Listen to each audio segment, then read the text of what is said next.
Getting right into it. Welcome to Dispatches from Shed Quarters. This is Mike. And Jason. So, feeling better, huh, I hear? Getting better, yeah. That's good. You had the Not quite 100%, but not far off. What was it, just sniffles? I don't know. Or? Saturday, I started getting a fever and had the chills like constantly and feeling a little stuffed up, but not too bad. But that fever stuck with me for a few days. It was, well, I think there was a little bit of a flu going around because my dad got sick last week as well. So he was... I did have a little bit of nausea and whatnot, but it wasn't too bad. But it was the fever that was really getting me. Did you enjoy the dreams? I didn't quite get to that level. Oh, those are the best. They can be. They can also be pretty terrifying. That's true, too. So I was at the Chatham-Kent International Film Festival, and I couldn't stay. I could not get comfortable. I had shirt, I had a sweater on, and my winter coat. Oh, jeez. And it wasn't enough. I could not get comfortable.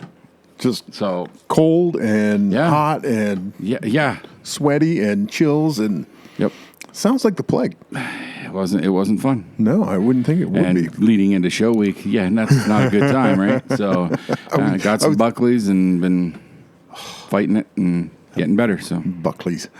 Not the liquid. I didn't go liquid this time. I'm in the past. I'll shoot it straight out the bottle. Oof. Well, I remember Magoon used to do that. Yep. We would go to the comic book shop, and he was feeling under the weather, and he can't close the store, and he's drinking it straight out of the bottle. It's just like, oh. Well, you know how Buckley's works, right? It's not like a chemical thing. No. It just scares the shit out of you. Yeah, absolutely, because nobody in their right mind wants to take Buckley's for any reason at all. That's probably the most accurate marketing campaign ever. It tastes awful, but it works. Yeah. It's like the nuclear option of medicine. Pretty much. And it's just... When it comes to cold and flu, that is. I think that's a strictly Canadian thing, isn't it? Buckley's? No, I don't think so. Okay. I don't know. If any of our American friends are listening, tell us. Yeah. Tell us if you have Buckley's. Hey, Dave. Dave, we know you're listening. Somebody in the States has to know what Buckley's is. Yeah. And not anybody close to a Canadian border. Yeah. That doesn't count. That's cheating. Yeah. But, I'm going to do this and get it out of the way. A little administration. This podcast is available. Apple Podcasts, YouTube, Google Play Store, Jay's Modcast Podcast Network. We're exclusively available on that network. Nice. So you can also find this show on just about every podcast app that's out there. So wherever you get your podcasts, you should be able to find Dispatches from Shed Quarters. Follow us on Twitter. I'm at IML5292. You're at... I don't hardly use Twitter. Doesn't matter. I think I'm out at Count Beishi, probably. I'd have to double check. This is a great plug for social media. I don't use it. Well, okay. I read a bit of it, but I don't. Well, I try to include you in just about everything that I do when it comes to Dispatches from Shed Quarters. That's on Twitter that you can follow at IML5292. And I'm assuming Count Beishi at Count Beishi. I'm going to find out in a second if my do you even have the Twitter app? At Count Beishi, right there. At Count Beishi, okay. At Count Beishi. All right. It's not whiskey, it's coffee. Well, it is earlier than normal, so. No, it's 11 o'clock. No, that's cool. But earlier than when we normally record. Normally, yes. You said it was that, and I have to go morning show version. Waka, waka, waka. Oh, yeah. Here, let me get my sound effects board. No. No. So how was the Chatham-Kent International Film Festival for what you saw of it? What I saw of it, I have already... Being on the submissions committee, I already saw everything, right? Yeah. But from what I could see, that the attendance wasn't great, but they did have faces there. There were butts in the seats for a few of the blocks that I was there. Not a lot, but there were some. I think the biggest thing is the timing. They picked the wrong weekend. The last weekend before Halloween, everybody had Halloween parties and stuff. And so they're already planning for next year, and it's going to be in September. So they're working better on that. window. And they're gonna break it up, I think, over 2 days. But that's still planning stages. So. Okay. But the growing pains, you learn your lessons, and you modify. Right? First one out of the gate. Even just to get some people in the seats, that's a huge step in the right direction, because Chatham is notoriously bad at supporting new stuff. Yep. You have to be a winner. You have to, I live down the street from the hockey arena, and I can tell when it's a winning season for the Maroons and when it's a losing season for the Maroons, because that parking lot and the parking across from my house, if it's a winning season, the place is jam-packed. And if they're on a losing season, you could fire a cannon through that parking lot and not disturb anybody. Wow. It's yes or no. There's no middle ground. No middle ground. And it's every year I can see it. And when baseball's going on, when the Diamonds are having a good year, same thing. No place to park at all, because this town supports a winner. And this is one of those things that I don't get it about this town. Everybody's complaining about, there's nothing to do here. But when somebody does bring something into town, like hockey, baseball, film festivals, wrestling, this, that, and the other thing, everybody goes, it's in Chatham. It can't be any good. Yeah. And we're going this is what you wanted. Exactly. And we're giving it to you. You want options. We're giving you options. Yeah. You want to complain about there not being any options. Well, guess what? You're not taking advantage of the options when we're giving them to you. No, not at all. And I said, looking at the casino, I'm anecdotally, I've seen a giant drop off, in parking lot attendance. From what I can see, I drive by it every day, and it's definitely seen different from when it first opened. So I think already, and it's only been a month. Has it been only a month? Maybe two at most. That, Still, it's a noticeable difference. In absolutely. the time. They said I don't know. They said the shine fell off that diamond in a big hurry. I don't know. No, it's still making money. No worry. There's no worries there. I'm not worried about a casino not making money by any stretch, but they have already fucked up the buffet. Yeah, I know. And I'm just this is the only reason I would go into that place, was the buffet part of the restaurant. Yep. And they fucked it up. And I haven't been yet either. I haven't set foot in that place yet. The front restaurant is pretty good. They got some good stuff. I heard that the Match restaurant is good, a little bit pricey, but good. But it's also you can't walk into that place. I know of at least 4 different people who have spontaneously decided to go there, walk in. Oh, you don't have a reservation. You can't. We can't seat you. But yet they look, and there's half the places has empty tables. Yeah. Okay. So what the hell? Yeah, that's bullshit. Because, and I know, again, 4 different couples that have run through that. Yeah, there's been a couple times where Mags and I have gone, and like I said, we've just walked in, never asked us once for a reservation at Match. Wow. So maybe it was the friends keeping the riffraff out. I don't know. Was it you? No, it wasn't me. I told you I haven't set foot in that place. Who was it? Huh? I'm not going to say names on here. I don't want to get in trouble from that. Oh, what are you worried about? What are they going to do? They don't listen to the show. Let's moving on. You're hitting a sore spot. Oh, moving on. All right. Quit being a big baby about it. I ain't a big baby about it. Listen to you. No, my mom says I'm cool. So here we go. This is what I'm going to get for our morning show. Is this the treatment I'm going to get? I've been up since 6 o'clock. I'm on afternoons. I shouldn't have to be up at 6 o'clock, but my dumbass is just programmed to 6 o'clock. Yeah, me too. I managed to stay in bed till almost 8, but I woke up at 6 for the morning pee as usual. I would fucking kill to be able to sleep into 8. Sleep straight through. I can't. I can never sleep straight through. My body just automatically, 6 o'clock bing. Gotta go pee. I know. Bing. That's just Yep. just one of those. I would love to get like a legit 8 hours of sleep. I'm just glad it's not 5 in the morning anymore. That's what one body got used to at Home Depot. Ooh, Yeah. Well, because I had to be to work 4-6. that's my gig. Every other week, it said I have to get up at 5 o'clock to be in for the 6 o'clock shift. It's just like that alarm clock. Adulting is hard. Oh, fuck! I hate that word. Fuck! Every time I hear something, adulting, I want to slap the living fuck right out of that person. Lean in a little bit here. Fucking, I wish I could get across. Ow! Yeah, there you go. Oh, I fucking hate that word. Hate it with a passion.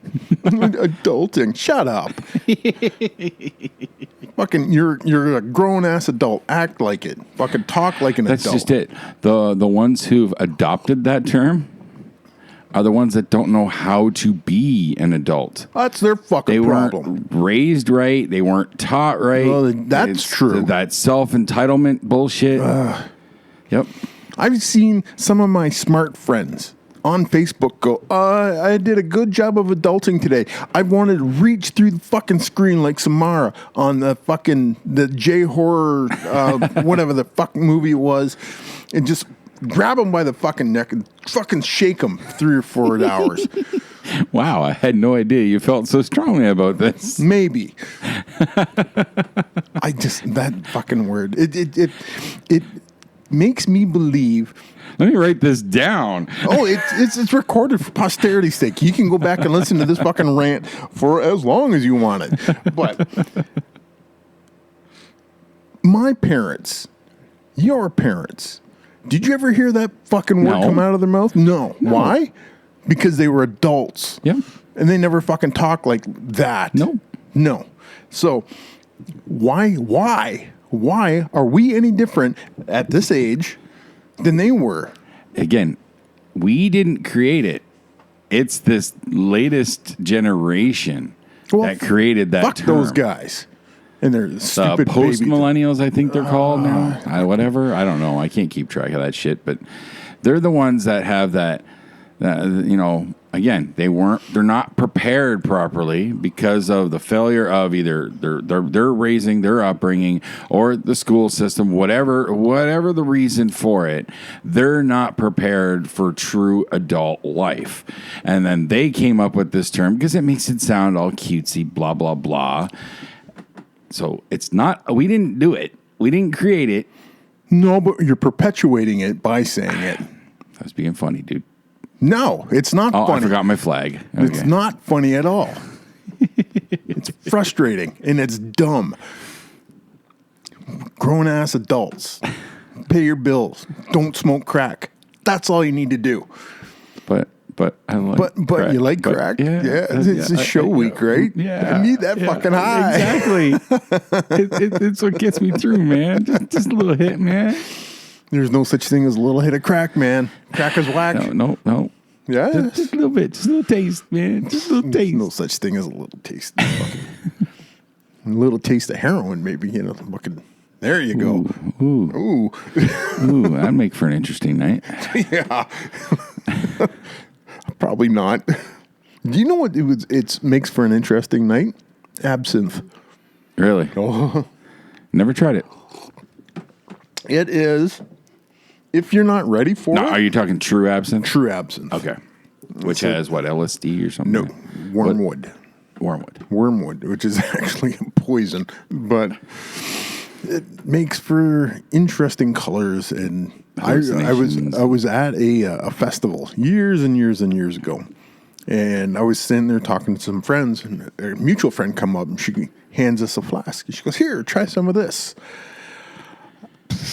Whatever. I don't know. Take it back. Take a big slug. It was like, whoa.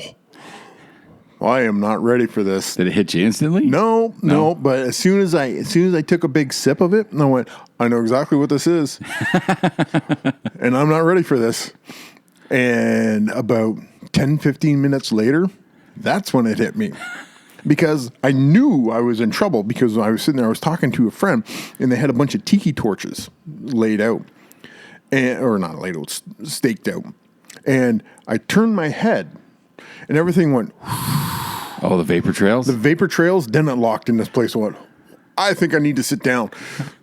When you said you're not prepared for this, I was expecting to say you lashed yourself to a tree or something. Oh, they were like, well, he said, when the vapor trails of the light, and it said, the scene kind of blurred effect, and then it locked in. As I stopped moving, I went, I think I should sit down because I don't think I can manage walking. Gravity may be a problem. Gravity, yeah, gravity. No, gravity would be fine because it's like just pull your ass down right to the ground and just like you're gonna stay here for a little bit, aren't you? Yep, sure am. Gravity.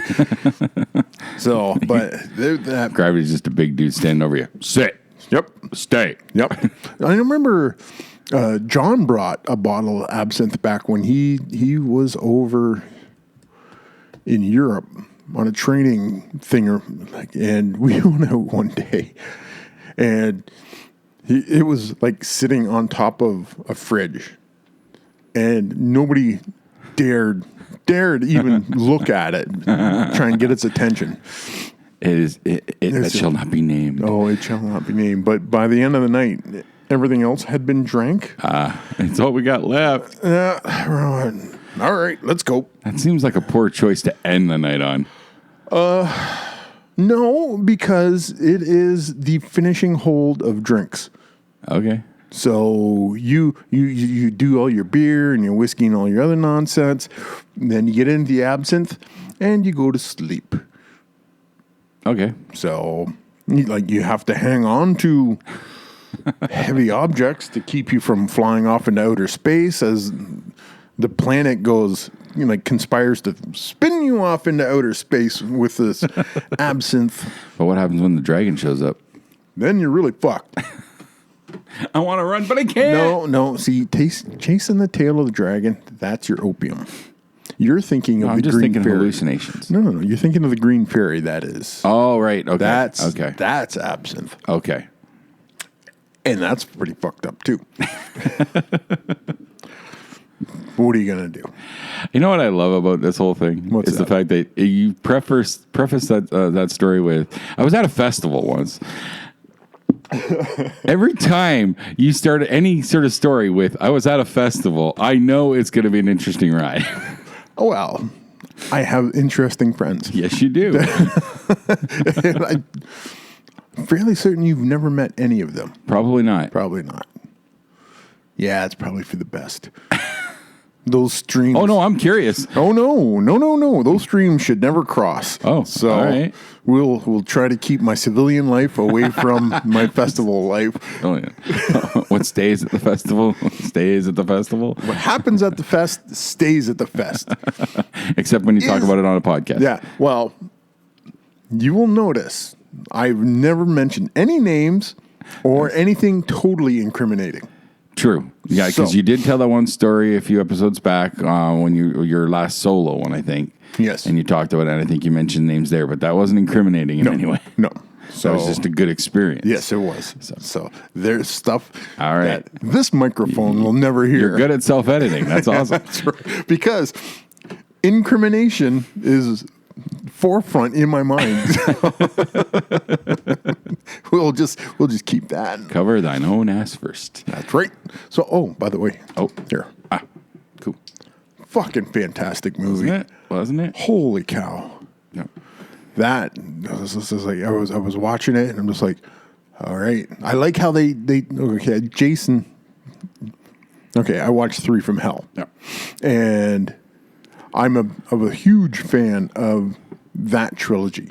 When House of a Thousand Corpses was my gateway drug to Rob Zombie as a director, and I really dug that movie because it seemed so new and different from a lot of the stuff that we've seen before. Mm-hmm. And with the Firefly family, Otis Driftwood, all those, yep. Captain Spaulding,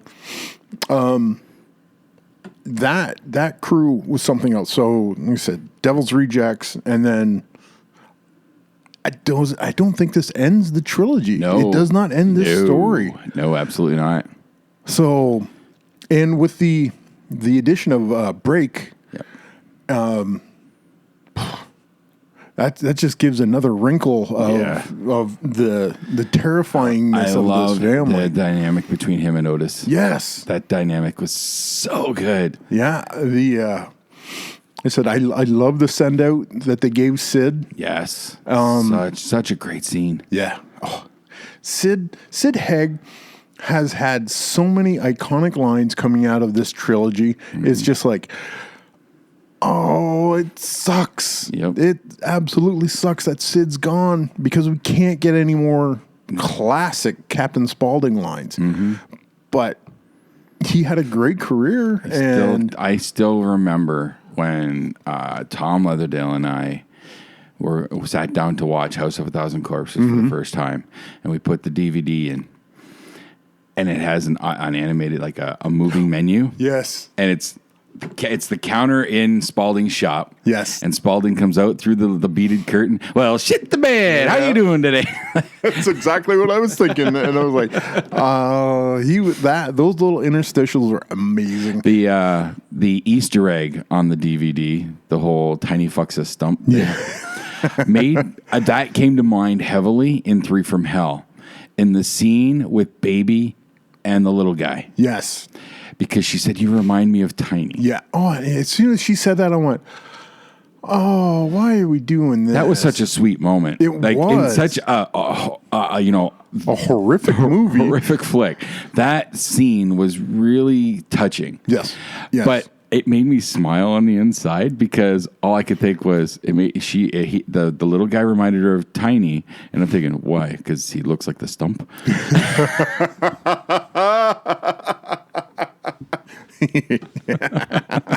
That's what went through my head.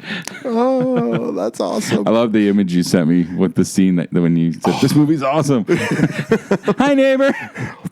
That scene, when that scene with Baby, I was just like, yeah, that's Baby. And I said that the entire flick, go see 3 from Hell. You can't go see it, but rent it or whatever. Find it. Yep. Find it. 3 from Hell does not end the story, and nor should it, because there's so much more to tell with those 3.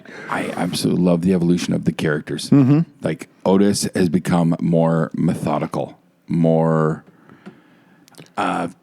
Methodical is the only word that really comes to mind. Where Baby has slipped further and further into insanity. Yes. Yeah, I think such a great transition. Break's character is now Otis when he was. Yes. And Otis has become Spaulding. Yeah. Yeah. And Baby has just spiraled right out of control. Yeah. Otis has stepped up to the leadership role. Yeah. Yeah. So I think, like I said, that dynamic really worked well for me. Mm-hmm. And adding Break to the Richard Break to that group. Now, okay, was Rufus killed in the gun battle at Devil's Rejects? Rufus. Which one was Rufus? He Robert Mukes' character? Or did he escape? I can't remember, honestly. I wanted to watch Devil's Rejects again before watching 3 from Hell, and I didn't get a chance. Yeah. So I can't remember. Did he even survive House of a Thousand Corpses? Rufus did, yeah. He did? Yeah. Okay, yeah. Because I remember him in Devil's Rejects, because they started the gun battle. Yeah. I don't know if he survived. I got a the gun feeling battle. he didn't. I think the only ones, the last 3 that we thought died were the 3 from Hell. No, there's still one more. Tiny's out there. Tiny escaped. Did he escape? He escaped. Okay. So they acknowledge that the actor passed, but the character is actually still out there. Yes. Okay. Because during the gun battle, Tiny was walking through the woods. That's right. Yeah, I really do need to watch Devil's Rejects again, Yep. damn it. That would fill in a few other little gaps, I think, that I have from watching 3 from Hell, too. Yep. Yeah, I got to squeeze that in sometime soon. Yeah, definitely need to revisit. Yeah, that's again. I love that trilogy. Yes. So, and thank you for lending that to me. That was so made I knew one of you my, wanna my see week. it. Oh yeah, and I said it was just Now, where does it stand for you for zombies films?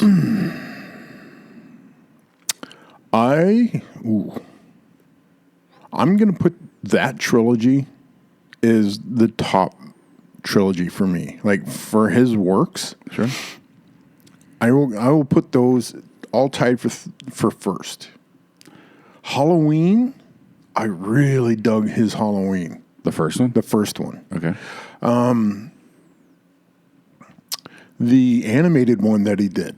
Oh, yeah. The Haunted World of El Super Bisto. Yeah.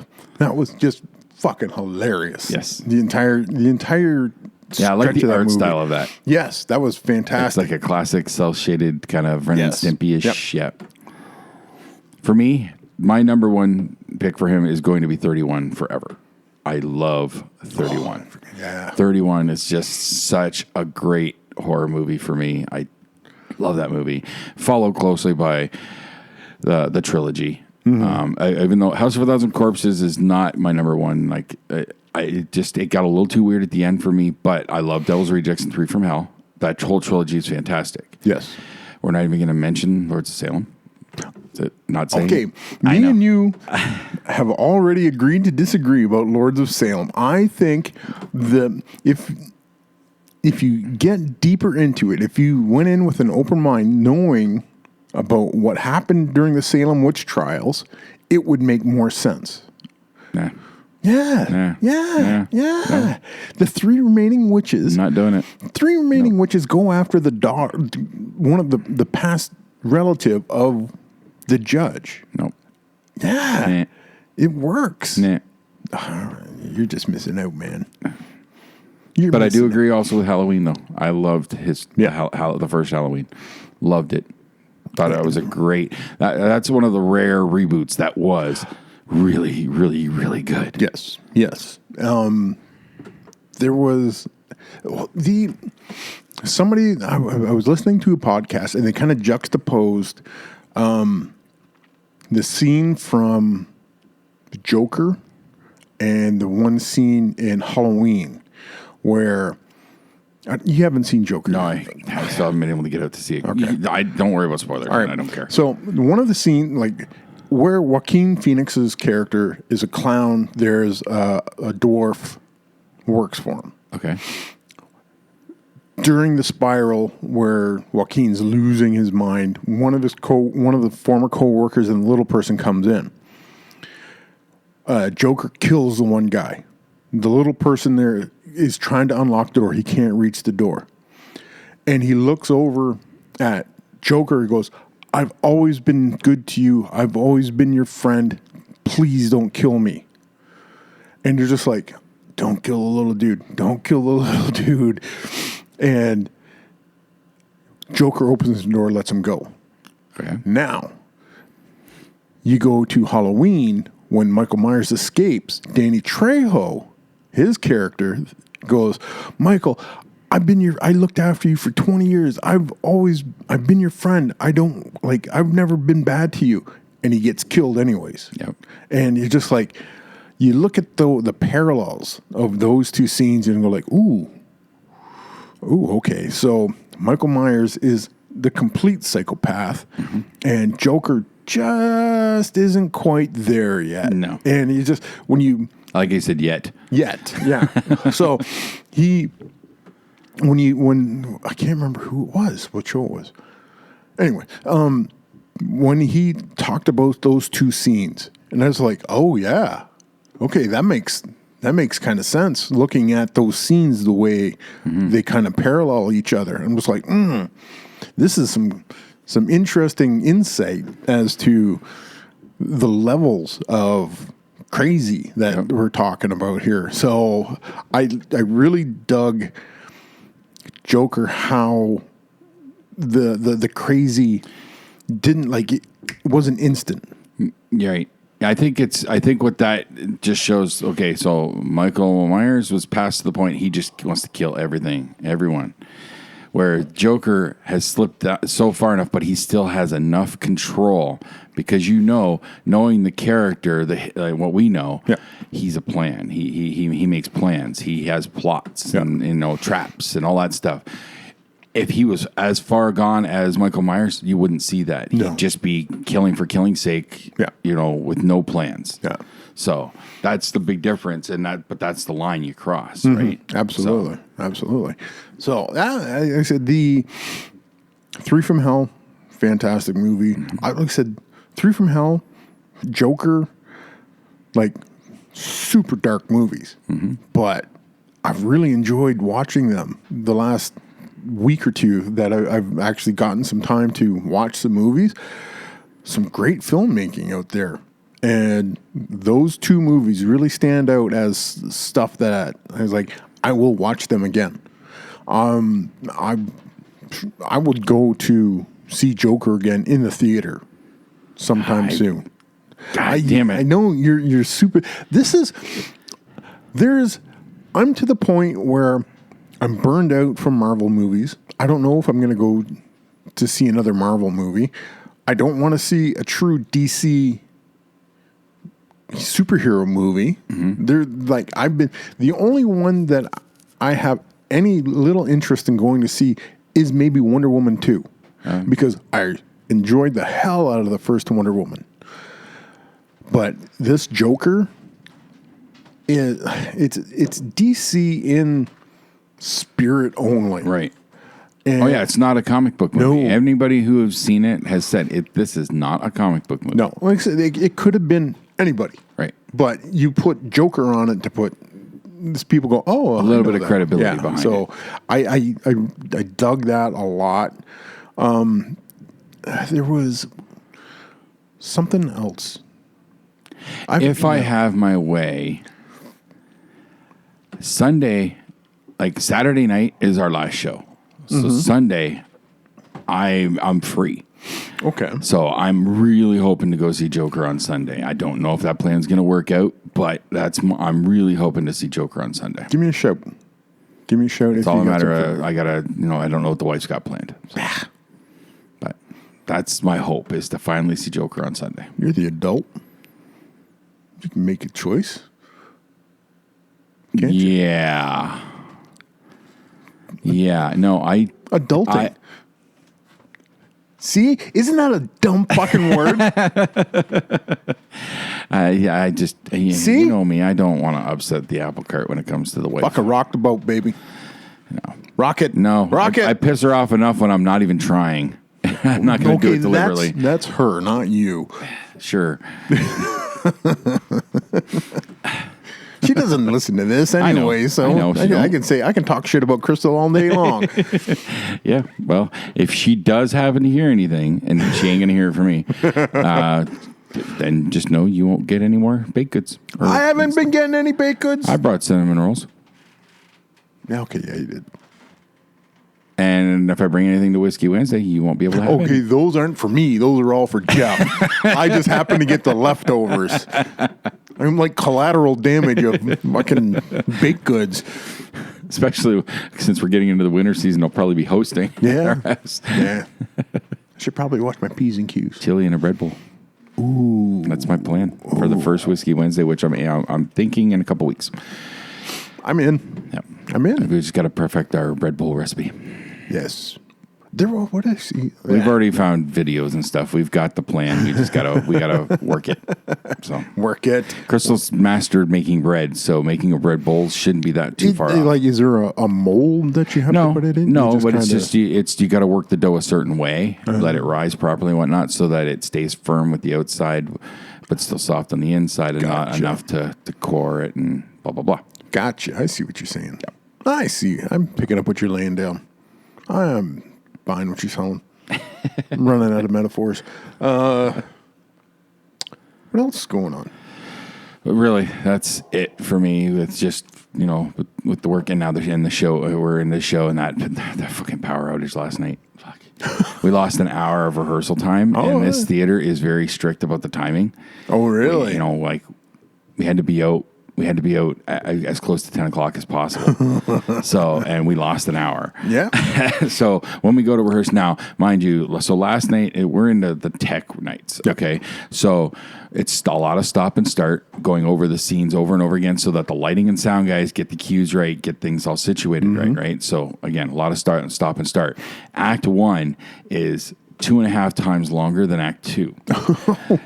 We didn't finish Act 1 last night. No. So, and we have to do Act 2 tonight, but we should have the time. They've got far enough. They were able to make up some ground when the lights came back up. So, so we're not in horrible shape, but it did hurt. I was at work, and when the lights went out, I said, I was sitting there, I was reading my book, and the lights flickered, and I went, uh-oh. And then, bam, down they go. I went, well, shit. I was standing backstage. We'd just come off, but we're, being on the ensemble, there's this radio jingle part. So we all have to be backstage. Our mics will be turned on, and we sing this little radio jingle. Yeah. So I'm standing there backstage. It's dark. I'm standing in the corner kind of thing. Nobody puts baby in the corner. I'm looking up. I was just looking around a little bit, and then the power went out. And the emergency light came on that I just happened to be looking straight at when it came on.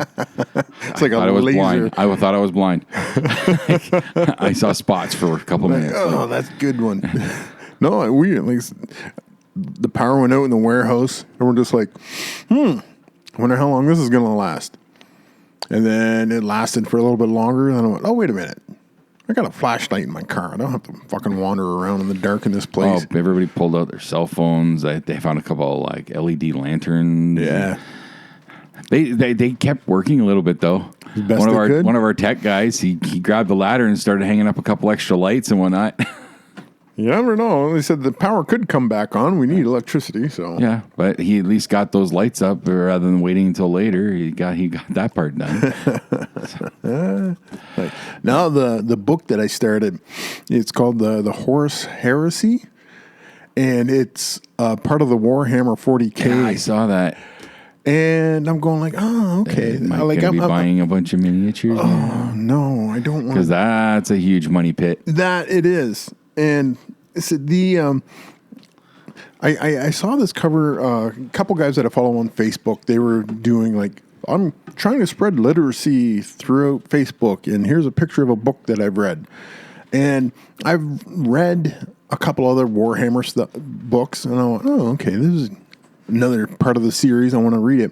So I bought this book, and I'm going, cool, all right. So I open up the front cover, and it has a list of the titles.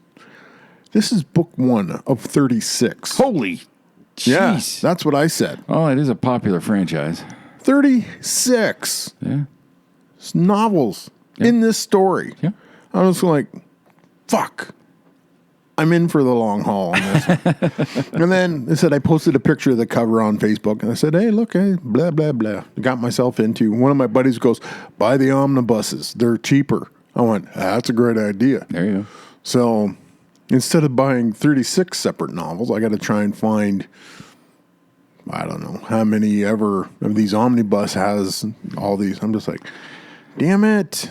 But what I've read so far, I'm really digging it. I like the Warhammer universe. I don't know much about it, so I played a bit of the Warhammer RPG, and that was Warhammer, not 40,000 or whatever. 40K. Yeah.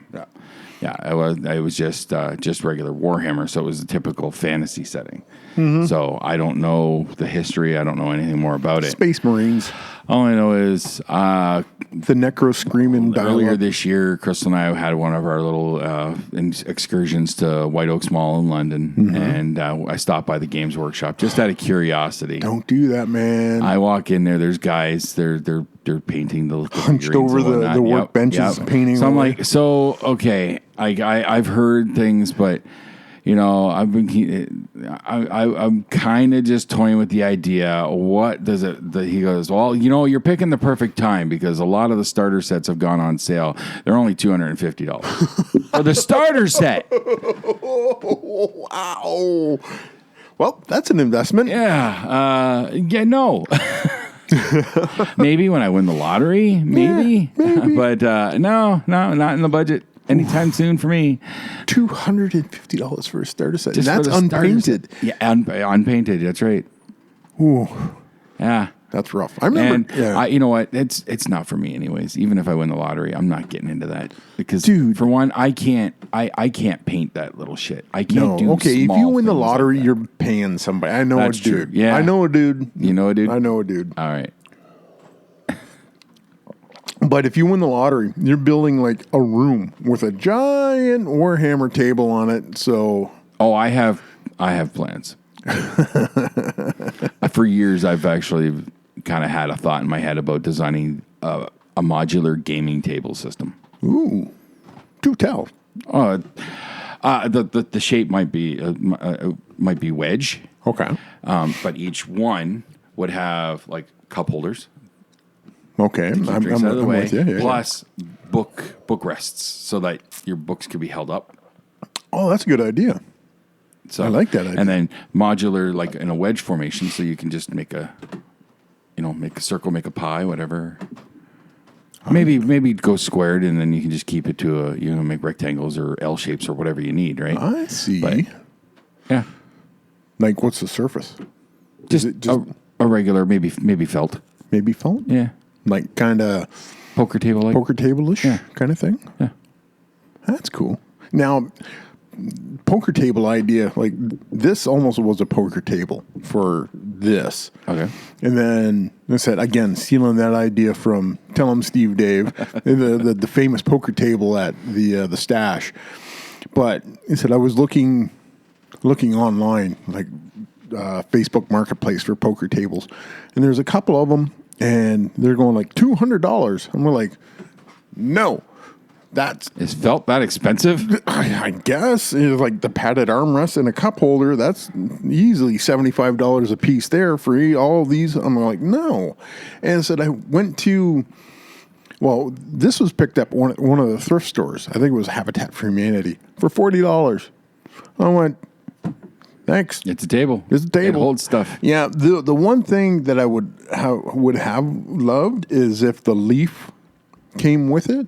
Okay. Like just to widen it out a little bit. But I could It's probably not one where it's folded under. No. Our I hope kitchen not. table I'd has be that. really pissed off if I fucking sit here all this time. I really need a leaf, and it's like right there. But Yeah, our kitchen table has that. yeah, there's friends of mine have one of those ones too. So it's kind of I went that's neat engineering, but I could make a leaf to shove in here just to lengthen it out. Piece of plywood and some duct tape, you're good. Probably. That's probably what I'm probably going to do. I But also know a guy who likes to work with wood. is this a personal? No, the whiskey jack guy. Oh, That guy. okay. He likes to That work guy. with wood. Yeah. I don't know if he's. Probably. I just need a hunk of wood to. I don't need a steampunked leaf to go in my table. So, well, it would kind of be cool, but it's not that big of a thing that I need. No. No, like I said, Jeff's Might be a waste of his talents. somewhat. I could probably go to him and say, "Can I borrow some of your tools?" He goes, "You could do that," but that might have to go in that direction. Yeah, because when we do Star Wars Armada, this table's just not big enough. Yeah, you need a lot of floor space for that. Oh, Any of those miniature games. Yep. They take up so much real estate. yep, yeah. All right. Look at the size of the table's GME. Yes. They almost go the entire length of the store. Yeah. That's the problem with miniature role-playing game. Mm-hmm. Space. Yep. If you don't got space, it's a waste of time. Mm-hmm. All right. You got anything else? No. No? No? All right. I found a new thing to play with. Uh-oh. Would you take the deal? Oh, boy. No, I'm not pushing that fucking button. Where'd it go? Oh. You get all the powers of Superman and will only be weak to strong You will only be weak to strong doses of uranium and plutonium, but after 15 years, you will lose all your powers and fall into a 10-year coma. Would you take the deal? Yes. Yes? Yes. Okay. Why? Could do a lot of good with that Like what? in that time. Just helping people, saving, just being a good person and helping people. Good person. Yeah, that sort of thing. All right.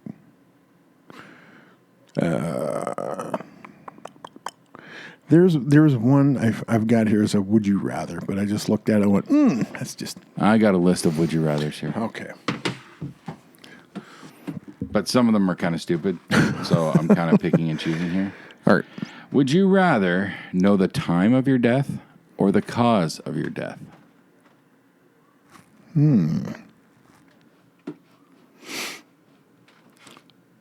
I will go cause. I will go with the cause of my death. Really? The time of it, you can't. Time of it is irrelevant. It's going to happen when it happens, right? Sure. But if I know the cause, and if it's like, say, I'm in a car wreck, I can make sure there's nobody else in the car with me.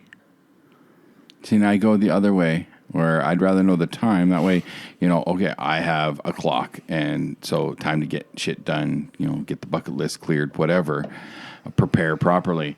Whereas if it's the cause, I'm going to be fucking paranoid. Oh, you're going to die in a car wreck. Well, I'm going to be afraid to go anywhere near any fucking cars. Like, I would live in paranoia. See, with me, my fate is already sealed. I know it's going to happen. There's nothing I can do to stop it from happening. Knowing the cause or the time really does not affect how I do things. Because I will play what if. Like somebody, I get into this argument with my supervisor at work. She goes, where's your vest? I'm going, I'm not worried about it. Well, what if a lift truck hits you? I go, well, what if a meteor hits the fucking warehouse? And that usually shuts down the what if game. So, like I said, it's going to happen when it happens. And there's nothing you can do about it, right? Sure. So, knowing the time, you know when it's going to happen? When it happens. Again, I don't want to live in paranoia. Nah. I'm afraid of cars. Nah, don't worry about it. You'll be fine. You're going to be dead. It's not going to fucking matter. If you're stranded on a desert island with your dog, would you rather eat your dog or starve to death? No, I'd eat my dog. No hesitation. No. Well, okay. If I die, he's going to eat me. There's plenty of evidence where people have died in a room. Oh, yeah. Crazy cat ladies. Crazy cat lady, anything. As soon as that person dies, that dog starts thinking, when's a good time to start taking chunks out of that person? Because once the Alpo runs out, there's a nice fresh source of meat right there. So, there's a billboard. And I don't know if you've ever saw it. It was had a bunch of it had like a pig, a chicken, a cow, then a dog, a cat, and a rabbit, and stuff like this. And they're talking about, well, where do you draw the line for what's food? And somebody had graffitied the board. Okay. And they stuck a picture of a little baby at the end of it. And they said, is this the apocalypse? So jeez. Hold on. Wow. It's a little dark. It's just a little. A little dark, but... Well, let's keep it on that theme. Okay. Would you prefer to drown to death or burn to death? Drowned, because you actually slip into unconsciousness and you don't feel yourself drown. I agree. Yeah, it's a lot less painful. I've burned myself enough at work. It's like, fuck, even a tiny burn hurts like a motherfucker. Yep. And I don't want that. Yeah. Avoid the pain. Yep. And like you said, you're slipping into unconsciousness when you drown. So, yeah, that's my choice. It's neither way is a good way to go. And if I had my druthers, I would go in my sleep. But Here's one of these weird ones that I don't like, but it stands out to me. is this one of the ones there's no right answer? Or? Well, yeah, kind of. Okay. Would you rather wipe with sandpaper or use vinegar for eye drops? Oh my God. Yeah, really? Wipe with sandpaper, vinegar for eye drops. What grit? It doesn't say. Okay. Because if you get like emery cloth, it's pretty smooth. Yeah, it's still gonna tear shit up. Yeah, but if you get in there and you got some of those. Oh, you're trying to smooth out the fissures? Is that what you're trying to do? Smooth everything out, trying to like clean everything. Maybe. And like I said, if you use a high enough grit, that's still that vinegar for eye drops. I never use eye drops, so Sting. I can't remember the last time I had to put drops in my eyes. I think when I had pink eye like 10 years ago. Oh, okay. I'll go with sandpaper. Really? I've gotten vinegar in a cut and it sucks. And I don't want to get it in the fucking eye. There's no better answer, honestly. This is not a win-win situation at all. What else you got? Again, this is a long list, so. Okay. Okay, I got one for you. Sure. Would you rather have continually dry eyes or continually stuffy nose or running nose? Well, considering I pretty much live with a stuffy, runny nose all fucking year long, thanks to my freaking allergies, I kind of already live that one. Mm-hmm. So, you can switch it up. Nah, I'll stick with the stuffiness. Switch it up. That way you can use the vinegar for eye drops, and you can try it. Don't want to use the vinegar for. But you don't know. It might be the perfect solution to your dry eyes. No, I don't think so. I've got a bottle of vinegar right over there. No, we're not. No, we're not performing an experiment. Come on. No. This is for science. No. For podcast science. Podcastery. Don't play that card. No. The audience demands. Oh, you had to play the audience card. The audience demands I pour vinegar in your eyes. No. Well, we'll leave that up to the audience. I'm not going to do it. Not going to do it? Not going to do it. Oh, fine. Would you rather have it burn when you pee or burn when you drink? Going in or coming out? I feel like I might have experienced both of those. Yeah, depends on what you're drinking. I don't know. It doesn't matter what it's. It's doesn't differentiate anything.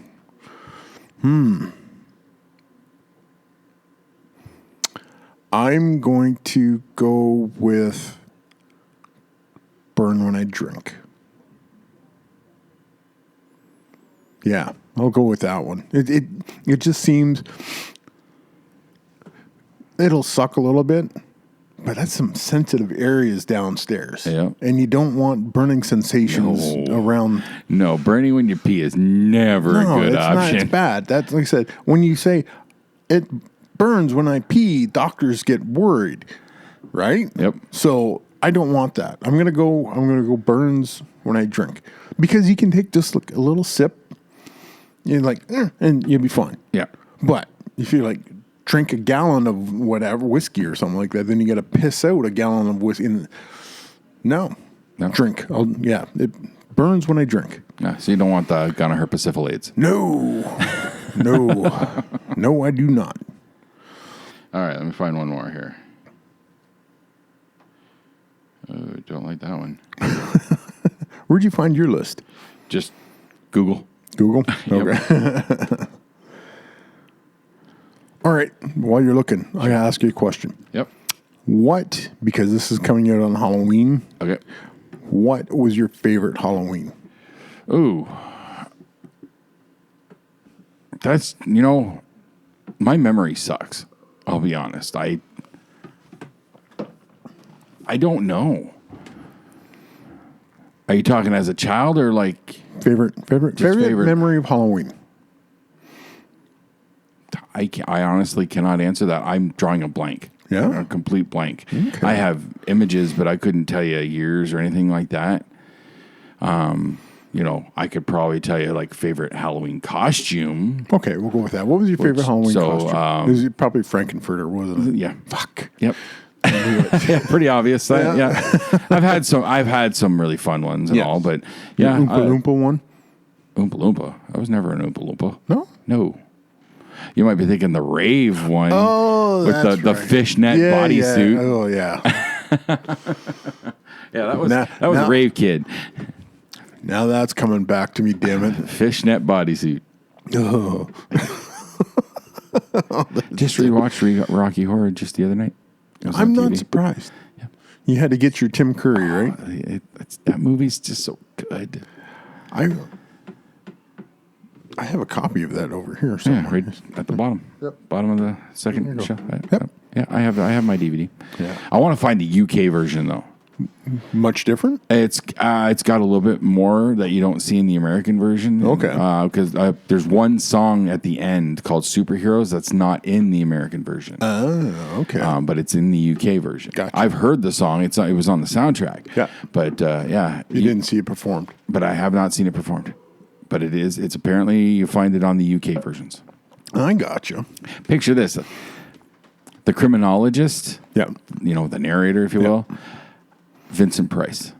Oh. Because he was offered it, but he had to turn it down due to scheduling conflict. Oh, that would be awesome. But he'd seen the play at the West End in London and loved it, and he wanted to do it, but his schedule didn't work. Rats. And Steve Martin apparently auditioned for the role of Brad. What? Steve Martin? Steve Martin. I got reading trivia. I was kicking myself. I'm like, why have I not looked at trivia for this movie of all movies? Why have I not looked at this because before now? I would think this movie almost inside and out. I know a lot about the movie, but I never looked up like the IMDb trivia. I just, for whatever reason, just never looked at that one. So yeah, you don't want to spoil it? I don't know. I've looked up the trivia for pretty much every movie I watch. I end up looking for trivia. Okay. And I never looked up Rocky Horror until just the other day. Huh. Yeah. All right. Like a lot of stuff I already knew, like, Richard O'Brien, Riff Raff, he's the creator and all that. And it's Patricia Quinn, Magenta's lips that you see for the opening. Okay. It's not her voice, but it is her lips. Gotcha. Okay. Stuff like that. But, just a few little things that I didn't. There's a theater in Germany that has shown Rocky Horror every week, one showing every week since the movie came out in 1975. Holy cow. Yep. And they sell kits for proper audience participation. Oh, that makes sense. So sense. the rice, the squirt guns, newspapers, a guide as to what to yell when, stuff like that. That's brilliant marketing. They actually came out with a comic book back in the 90s, I think for like the 20th anniversary or something like that. Oh, okay. And I think I got the first issue and never saw the further ones. But the back of it had the audience participation guide. Nice. Yeah. Have you ever gone on eBay and looked for? No, I just never got around to looking for it, but I should. I should try and get that. How many issues? I think there was 3, maybe 4. 3, maybe 4. And I'm pretty sure I only have number 1. Okay. It was, I don't even know who made it. It was, but I just remember it was pretty much pulled right from the movie. Oh, okay. So it's like a straight adaptation kind of thing. Cool. Yeah. Oh, all right. That's kind I of think cool. they had drawn illustration for the beginning, but then when it came to the audience participation section, I think it had stills from the film. Nice. Okay. I should pull it out. Find it. Yep. Probably beside that box of audio cassettes. Even though this what happened at London Comic Con left a bit of a sour taste, I can't fault the movie. I love that movie. The movie didn't snub you. No, the movie didn't hurt me. The movie loves you. Yes.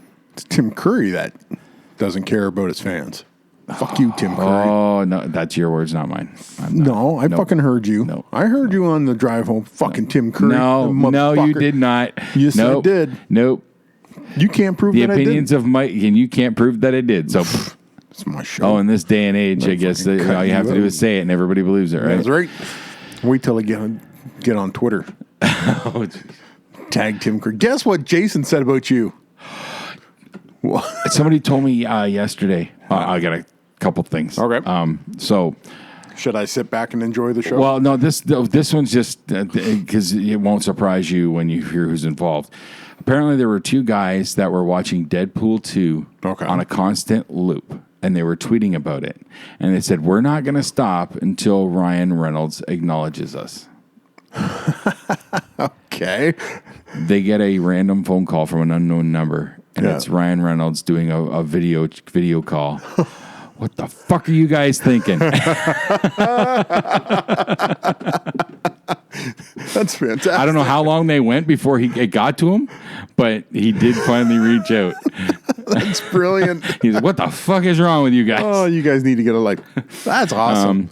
Now, this one, and I don't know I don't know the people involved. Okay, so we're sitting Sunday at rehearsal. We're in the dressing room just killing time. Yep. And one of the doing coke. One of the kids. No, that comes later. That's show nights. Oh, show nights. Coke. Yeah. One of the kids who's he's in grade 12, I think, at CK. That's where you get your coke from. High school kids. Oh yeah, they get the good shit. Yep.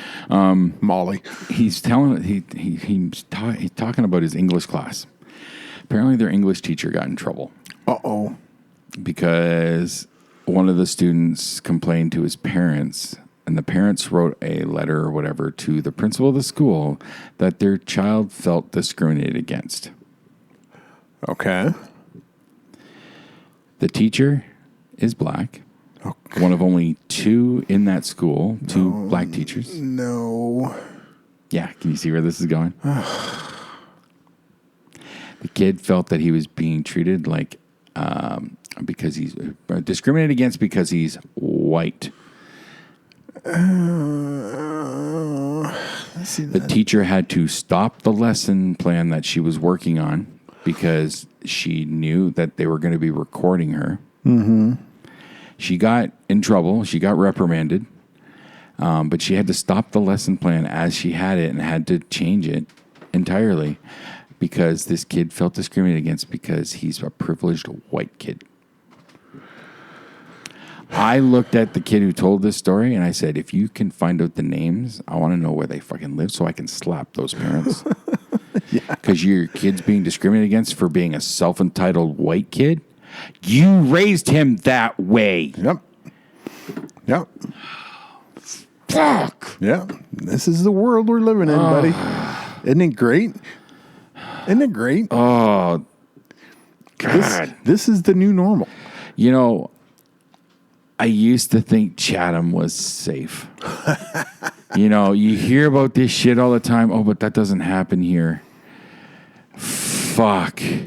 I would like to point out that two of our buddies are police officers. One retired, one's active right now. And they've... Well, listen, you saw that one picture of the bucket o' guns. Remember that? Yeah. So that should tell you how air quote safe this town is. Oh, that was eye opening when we heard those stories. Yeah, that was eye opening. That is an indicator of how good our police force is. Yeah, to keep all that shit. Yes. Keep the lid on that shit. Mm-hmm. So, but you can't keep the lid on the PC culture that we live in right now. When fucking a black teacher is getting reprimanded for Shecky. Fucking Shecky.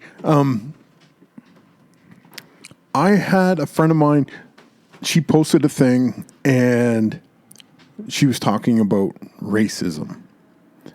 And I'm going, she goes, only white people can be racist. And I went, no. Oh, no, hell no. Oh, hell no. No. And she goes, well, what do you mean? I went, it's exactly what I said. Yeah. Like I said, when you use a position of power to lord over your race over another one, that's racism. And she goes, well, only white people can be racist. No. And I'm going, mm-mm. And I said, she was adamant that I was wrong. And I'm going, I'm not wrong. about when this. a black guy calls a white guy cracker. That's not racist. That's totally racist. Exactly. So, but white guys are the only guys that you can be racist against and not get in trouble. Yes. So everybody else is a protected class. White dudes are an endangered species. Yeah. So it's one of those things where it doesn't surprise me where it says a white dude is crying racism over a lesson plan. Yeah, he didn't get into the details as to what was going on, and they don't know who it was. Yeah. But there's one guy who has made comments in class about this, but he's like, "Oh no, it wasn't me. It wasn't me. No, it wasn't me. It wasn't me. It wasn't me." Yeah. You're admitting your guilt by throwing up so much deniability. Yeah. Methinks you protest too much. Yes. So it's easy to get along. Just get along. Don't be an asshole. Yep. But so many people think that everything revolves around them. No, it doesn't. I said the planet revolves around the sun, not you. So I've told you that I'm going through South Park on Crave. I'm in the season 19. Yes. And it's got this recurring theme. It's kind of upsetting me a little bit because of what they're doing. And I knew where it was going when I started this. Yep. My daughter still watches that show religiously. And so I knew where this season was heading. But it's all about being PC. Oh, is that Principal PC? Yep.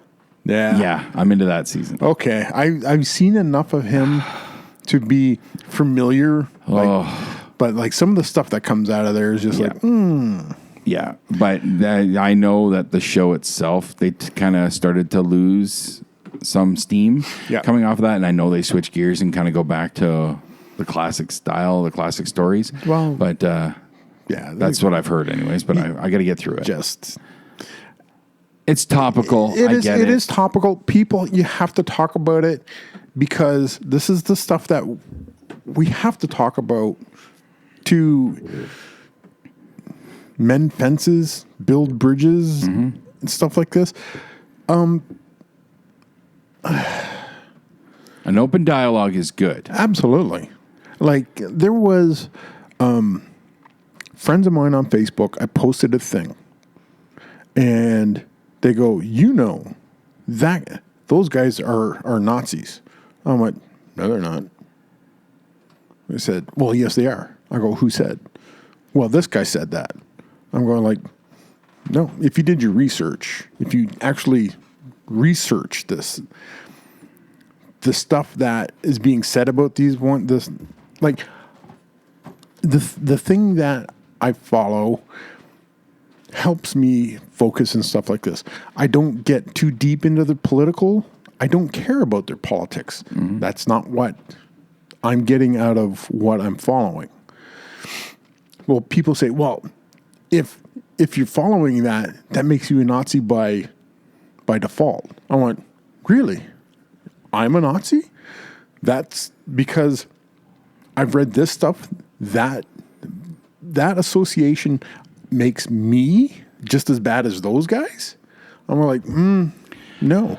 One of my dad's best friends, a former teacher, was a World War fanatic. Yeah. I'm talking, those Time Life Encyclopedia books tons of that stuff. Yep. I mean, bookshelves upon bookshelves. Everything you could devour in regards to that stuff. Yep. He knows all of that stuff. He ain't no Nazi. No. He knows the history. He knows a lot of the details and all that stuff. Yeah. But he ain't no Nazi.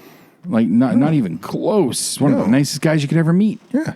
So, then, for them to try and use that argument, no. Okay. I read Mein Kampf. Hitler's book. The book that Hitler wrote. I read Mein Kampf. It's in our public library. That doesn't make me a Nazi. I read that book and went, this crazy motherfucker is fucking batshit crazy. And everybody knows. It doesn't make me a Nazi. I keep an open mind about a lot of things about what I take in. And reading Mein Kampf is one of those things, like, it's part of my makeup where I want to get into the head as much as I can about somebody that did horrific things. That's the same reason I've read books about the BTK serial killer. It doesn't make me a serial killer. It just makes me, what makes this dude tick? Right. I want to know. Like I said, I'm a fan of the human condition. If anything, it allows you to, you get those insights. Yes. And you can, like, that guy's kind of showing similar traits too, you know? So, and then, and when word comes out that guy you're talking about has starting to move in that direction, You're like, see you. Then okay, I'm getting away from that. you know? Like, okay, some of these books in this bookshelf, some people would go, oh, okay, interesting information. Other people would fucking, like, burn my house down because some of these books are in this case. Mm-hmm. So I don't subscribe to their politics. I have my own politics. In particular, it's the D&D books, isn't it? Yes. Yeah, because that's devil worship. That's the devil work. Yep. The devil made me do it. But some of this stuff is everybody's looking for an enemy. Everybody wants to be the victim, and this, just teach yourself. Be open-minded about something. Like, we can have differing opinions. Like, I'm not going to hurt anybody. Mm-hmm. I don't want to hurt anybody. I'm friends with my friends, and I'm open to meeting new people. I don't get it. I like, there's too much of a divide. Like, our American friends, everybody's going, well, if you voted for Trump, you're a Nazi. I go, the people that voted for Trump are a reaction to the people that wanted Hillary in, calling everybody else an asshole. So if somebody goes, you're an asshole, you're going to go, well, no, I'm not. And then you're going to prove that person wrong.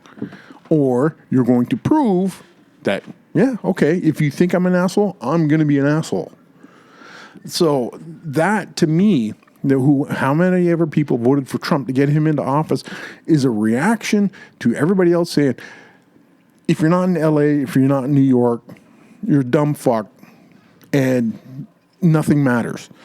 There's a whole lot of people in the middle of the United States went, well, what the fuck? And they voted. And I really think Trump's getting back in.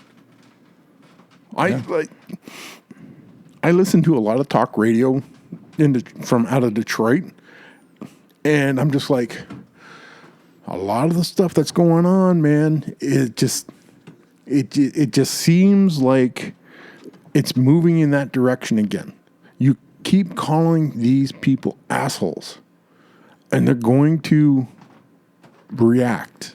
Not in a way. You want to call me an asshole? I'll show you an asshole. Exactly. That reaction. You're challenging them. Yes. And they said, leave them alone. Don't worry about them.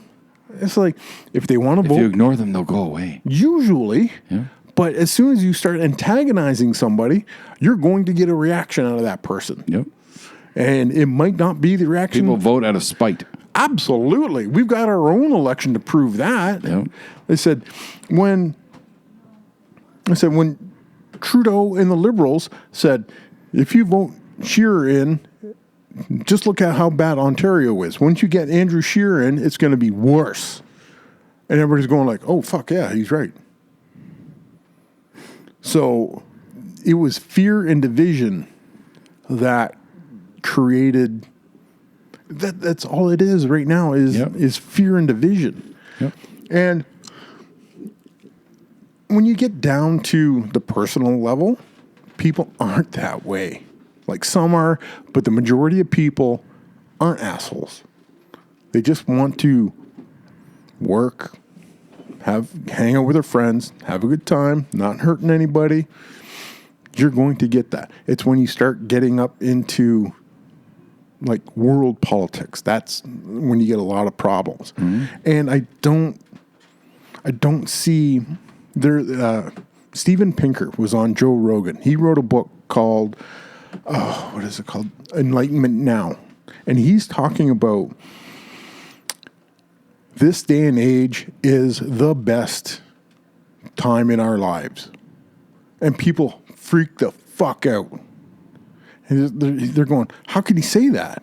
He goes, crime's down, health is getting better, this, that, the other thing.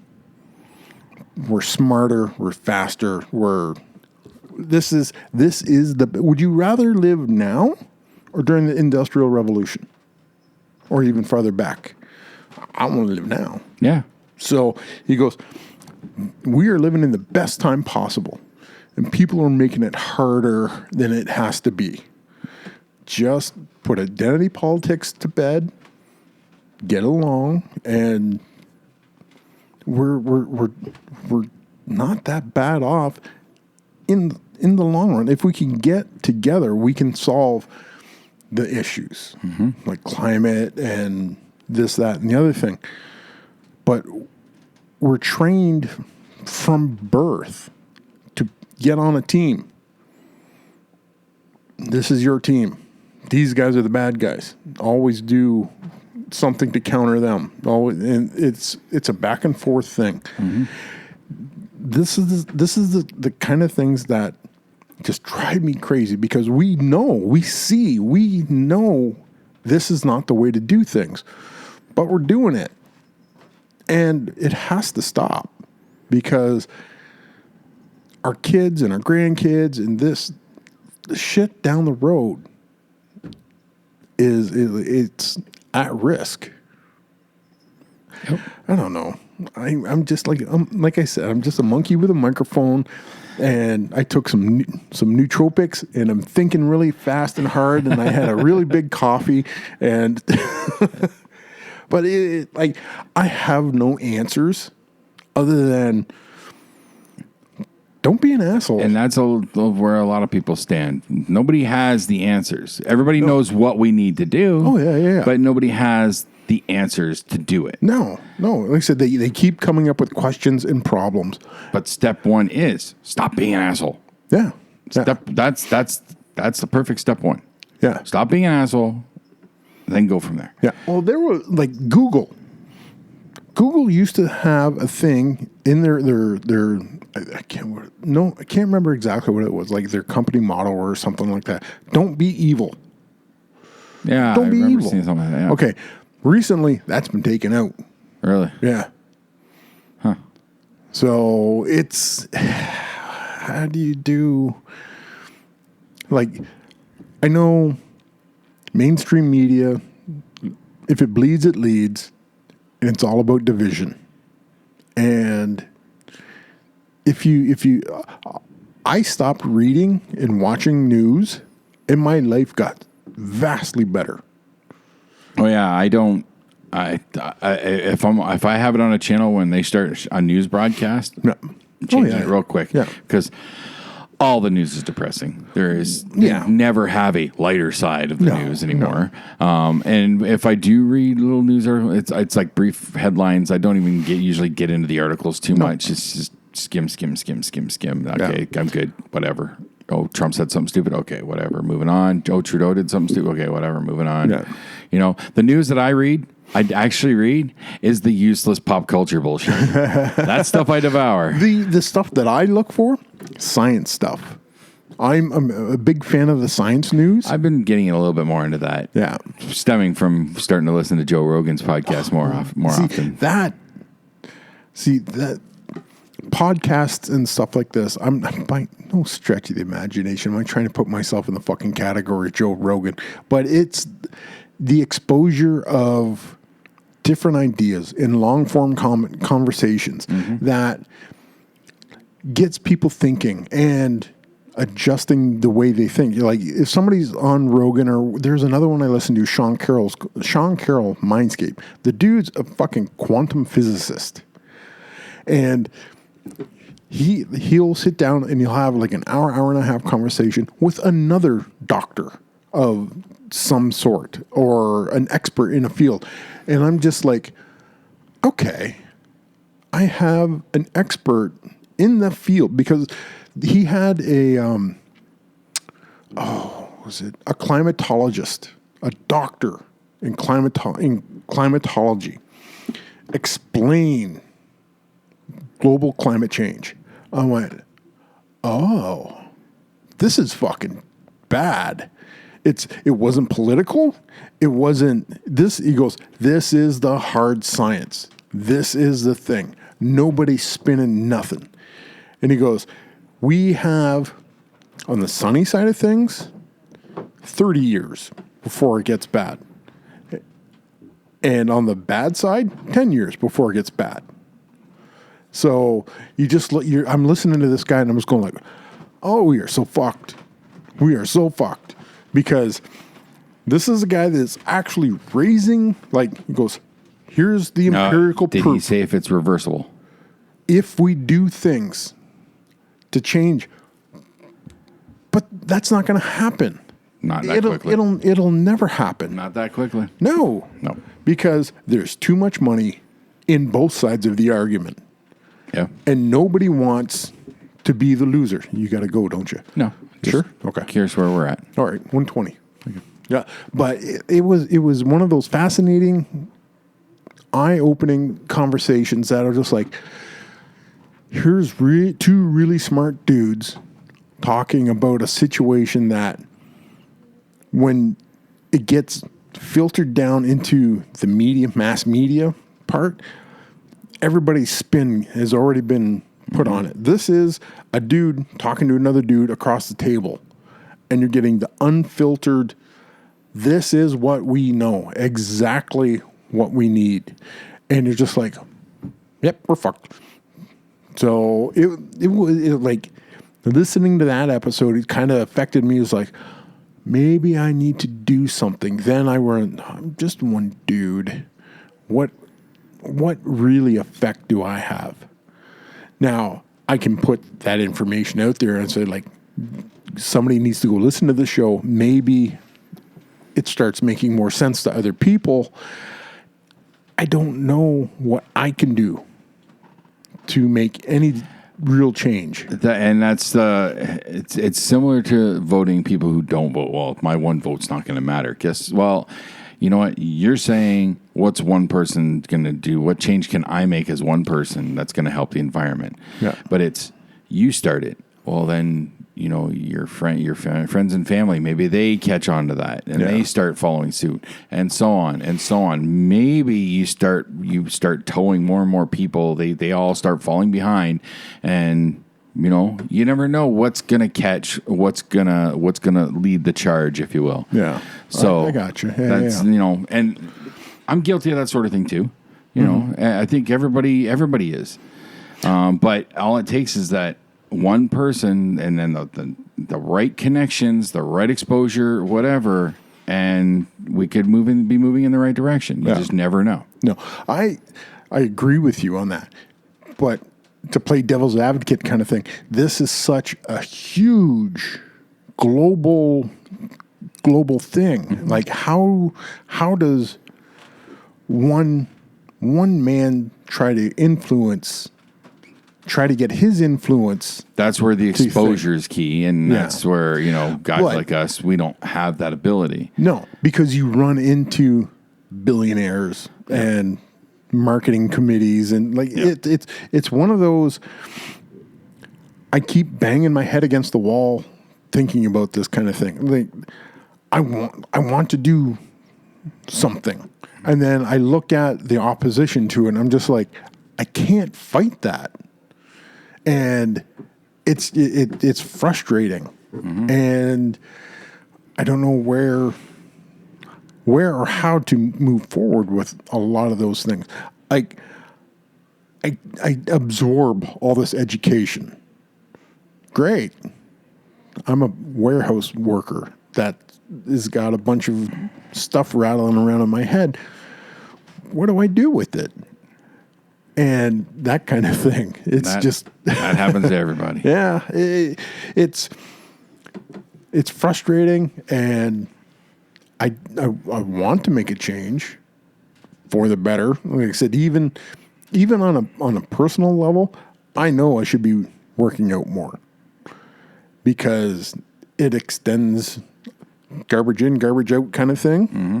So trying to fix all the stuff that's broken, even in me, on this level, is I run into the brick wall of myself. Is like, you've come this far and you fucked yourself up this much.